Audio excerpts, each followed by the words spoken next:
People keep telling me you can't judge an administration by just one action. And they're right, you can't. That would be like judging a Quentin Tarantino movie after one severed limb. You really need to wait for the full arterial spray before the plot really comes together.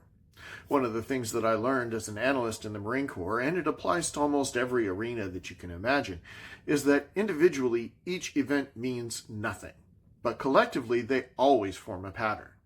You may not like the pattern that forms, and so may end up massaging the values to present the outcome you desire. But regardless of your machinations, the truth of the matter is always revealed. So when I look at matters and events, I usually do so with a mind to see the larger picture.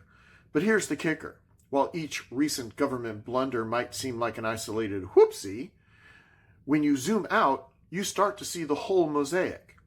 And it's not a portrait of leadership. It's more like a Jackson Pollock painting done in incompetence and plausible deniability. Take any given policy. A surveillance expansion here, a bloated spending bill there. By themselves, harmless, like individual bees. Annoying maybe, but manageable. But together, oh baby, we've got ourselves a swarm. And it's headed straight for your wallet, your rights, and your sanity. This administration, and let's be clear, I'm talking about every administration, seems to treat consistency like it's an optional upgrade, like seat warmers or ethics. One minute, they're the champions of the people, and the next, they're drone-striking wedding parties and shrugging like, oh, we meant well. And I get it. Government is hard. But when the Department of Education can't educate, the Department of Energy can't produce energy, and the Department of Defense seems to think that defense starts 3 countries over, it starts to feel maybe like the system isn't malfunctioning. Maybe it's working exactly as it's designed, inefficient, unaccountable, and staffed by people who think that civic duty is a new brand of kombucha. Now, I'm a libertarian, which means I believe in personal freedom, fiscal sanity, and that the government should be like a good referee, invisible, impartial, and not blowing the whistle every 5 seconds because someone coughed without a permit. But hey, maybe I'm too cynical.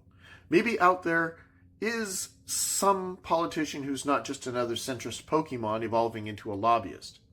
Maybe transparency isn't just a buzzword that they shout before tossing it in the recycling bin with last year's promises. Because despite all the glorious government gaslighting, I do still have hope. Hope that people are waking up. Hope that they're starting to realize that every so-called coincidence starts forming a trend line that could give graph paper PTSD. And maybe it's time to rethink the system, not just the puppets dangling from it.